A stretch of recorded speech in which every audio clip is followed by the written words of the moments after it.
ఇప్పుడు దిమాపూర్లో కచారీ రూమ్స్ దగ్గర ఉన్నాం. కచారీ రూమ్స్ అంటే ఏంటో నేను ఇప్పుడు మీకు చూపిస్తాను.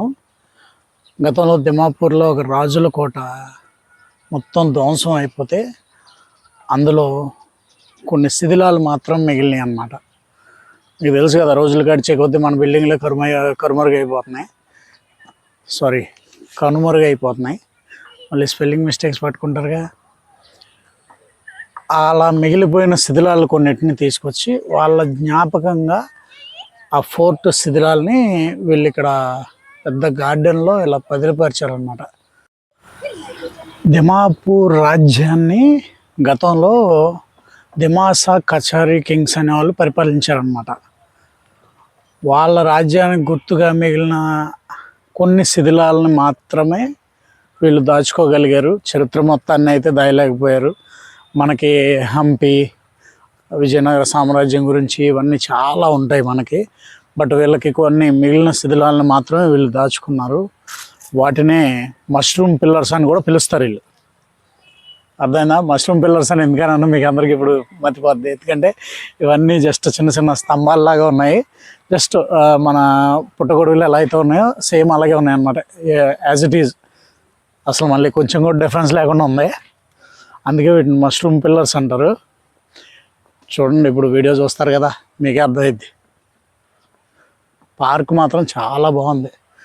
మార్కెట్, మనం దిమాపూర్ మార్కెట్కి వెళ్ళాం కదా, మార్కెట్ వెనకాలే ఉంటుంది. అది కూడా వాల్ కనిపిస్తుంది కదా, అదా వెనకాల వాళ్ళంతా మార్కెట్. అది వాళ్ళ వెనకాల ఉన్నది.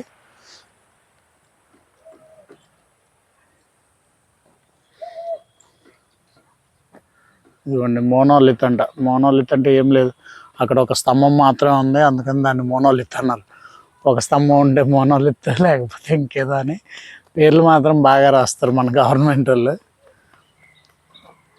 చూడండి, ఇక్కడ మీ అందరికీ ఒక డౌట్ వచ్చి ఉంటుంది. కచారీ రూమ్స్ అన్నావు బాగానే ఉంది, పిల్లర్స్ అన్నావు బాగానే ఉంది, కురుక్షేత్రానికి మహాభారతానికి లింక్ ఏంటి అని ఒక డౌట్ వచ్చి ఉంటుంది కదా. నేను చెప్తానేనండి. ఇప్పుడు కచారీ కింగ్స్ అనేవాళ్ళు ఈ రాజ్యాన్ని పరిపాలించారు అని చెప్పి నేను చెప్తున్నాను కదా, దిమాపూర్ రాజ్యాన్ని. ఈ దిమాసా కచారీ కింగ్స్కి మహాభారతానికి కురుక్షేత్రానికి సంబంధం ఏంటి అంటే, మన మహాభారతంలోని పంచపాండవుల్లో ఉన్న భీమసేనుల వారు మీ అందరికీ తెలుసు కదా, భీముడు అంటారు కదా. ఆ భీముడికి హిడింబి అనే వాళ్ళ మిస్సెస్కి, ఒక స్త్రీకి కలిగిన సంతానమే ఘటోత్కచుడు. ఘటోత్కచుడు గురించి మీకు అందరికీ తెలుసు. అంటే చాలా సినిమాలు చూస్తుంటారు, ఫన్నీ మీమ్స్ చూస్తుంటారు. కైకాల సత్యనారాయణ గారు యాక్ట్ చేసిన సినిమా కూడా చాలామంది చూసే ఉంటారు మీలో. ఆ ఘటోత్కచుడి సంతానమే ఈ దిమాసా కచారీ కింగ్స్ అనేది.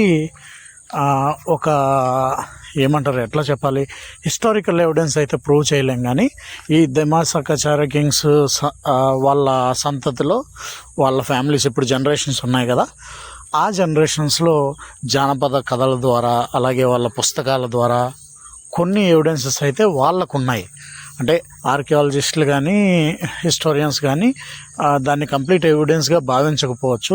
అంటే డైరెక్ట్గా ఈ రూమ్స్ని కురుక్షేత్ర యుద్ధానికి అయితే లింక్ చేయకపోవచ్చు. కానీ మీ అందరికీ తెలుసు, మన పూర్వీకుల గురించి కూడా చాలా విషయాలు మన తల్లిదండ్రుల ద్వారానో, లేకపోతే మన ముందు జనరేషన్స్ ద్వారానో మనకు ఎట్లాగైతే వస్తాయో, వాళ్ళకు కూడా వాళ్ళ ముందు జనరేషన్ పూర్వీకులు ఎవరైతే ఉన్నారో, ఘటోత్కచుడు ఎవరైతే ఉన్నారో అతని గురించి వాళ్ళ కథల్లోనూ వాళ్ళ ఫ్యామిలీస్లోనూ ముందు నుంచి కూడా ఈ విశ్వాసాలు, నమ్మకాలు పాతుకుపోయి ఉన్నాయన్నమాట. సో మీకు అర్థమైంది కదా, ఇక్కడ లింక్ ఏంటి అంటే ఈ దిమాసా కచారీ కింగ్స్ అనేవాళ్ళు ఆ ఘటోత్కచుడి సంతానం అన్నమాట. ఇక్కడ ప్రూవ్ చేయలేకపోవడానికి చాలా కారణాలు ఉన్నాయి. ఎందుకంటే మనం ఇప్పటి వరకు చూసిన హిస్టారికల్ సైట్స్, ఈ హంపి కానివ్వండి, విజయనగరం కానివ్వండి, ఇలాంటివి ఎల్లోరా కేవ్స్ కానివ్వండి, ఇలాంటివి ఏవైనా కూడా రీసెంట్గా 500 సంవత్సరాలు 600 సంవత్సరాల క్రితం హిస్టరీలో ఉన్నవి. బట్ ఇవి సుమారుగా 5వ శతాబ్దం నుంచి 10వ శతాబ్దం మధ్యకాలంలోవి అనేది కొంత అంచనా ఉంది. మీకు తెలుసు, కార్బన్ డేటింగ్ ద్వారా వాళ్ళు ఏజ్ డిసైడ్ చేస్తారు కదా. అలా ఇంచుమించుగా సుమారుగా 5 నుంచి 10వ శతాబ్దం మధ్యలోవి అనే అంచనా ఉంది. అంటే ఎంత పురాతనమైనయో మీరు ఆలోచించండి. నిజంగా వాటిని చూస్తేనే వెంట్రుకలు నిక్కపొడుచుకుంటాయి అన్నమాట. అంటే ఊహించుకుంటే అవి ఎన్ని వందల సంవత్సరాలు గడిచిందో తలుచుకుంటేనే మనకు గూస్ బంప్స్ వస్తాయి. చూడండి, ఇవన్నీ డిఫరెంట్గా ఉన్నాయి. ఏంటంటే మనకి మష్రూమ్స్ లాగా పుట్టగొడుగుల్లా ఉన్నాయి. అందుకే వీళ్ళందరూ మష్రూమ్ పిల్లర్స్ అని, మష్రూమ్ టూమ్స్ అని అట్లా పిలుస్తూ ఉంటారు. వాటికి బోల్ట్లు కూడా వేసాం. అంటే ఉన్నవి తక్కువే కానీ బట్ ఇది చాలా ఏన్షియంట్ హిస్టరీ ఉంది. ఈ మహాభారతానికి ఎప్పుడైతే లింక్ అయిందో మీకు అందరికీ తెలుసు, అందరికీ కూడా ఒక కోరిక ఉంటుంది అది చూడాలని. సో అందుకే ఈ ప్లేస్ చాలా ఫేమస్ అన్నమాట దిమాపూర్లో. ఇక్కడ పెద్దగా అవశేషాలు ఏం మిగలలేదు కాబట్టి క్రౌడ్ తక్కువగానే ఉంటుంది. ఎందుకంటే హిస్టరీ మీద అంతగా ఇంట్రెస్ట్ చూపారు, మీకు తెలియదే ఉంది. కాకపోతే మన ముందు తరాలు ఎట్లా బ్రతికినాయో తెలుసుకోవడానికి చాలా ఇంట్రెస్ట్ వస్తుంది. నాకైతే ఇంట్రెస్ట్ ఉంది, మీకు కూడా ఉంటే ఇలాంటివన్నీ తెలుసుకోండి.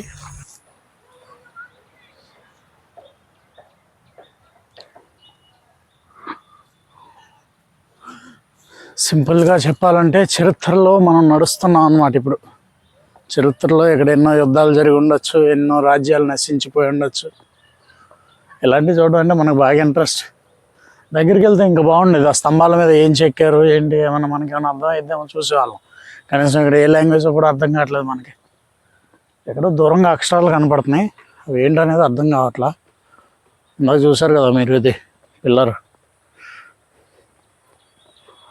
Monolith 3 drinking water. ఏం లేదులేండి, సింగిల్ స్టోన్ ఒకటి ఉంది అక్కడ, కానీ దాని మీద ఏం చెక్కలేవు. అందుకే అక్కడికి వెళ్ళట్లేదు, నాకు నచ్చలేదు అది. ఇది మాత్రమే బాగుంది. దాని మీద బొమ్మలు చెక్కున్నాయి. నాకు లైక్ పద్మం షేప్లో ఒక బొమ్మ కనిపిస్తుంది. మీకు ఏమైనా కనిపిస్తే చూడండి.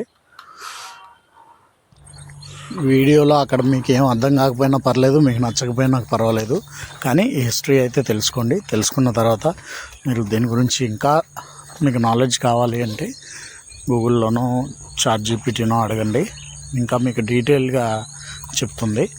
డైరెక్ట్గా అడిగితే ఓన్లీ టూమ్స్ గురించి మాత్రమే చెప్తుంది. మీరు వెనక ఉన్న విశేషాల గురించి తెలుసుకోవాలనుకుంటే డీటెయిల్గా అడగండి. కురుక్షేత్రానికి, మహాభారతానికి దీనికి లింక్ ఏంటి అని మీరు గూగుల్లో ట్రై చేస్తే మీకు చాలా ఇన్ఫర్మేషన్ దొరుకుతుంది. ఇలాంటివన్నీ కంపల్సరీ తెలుసుకోవాలి. మనం మళ్ళీ నెక్స్ట్ మంచి వీడియోలో కలుద్దాం. అంతవరకు సెలవు మరి.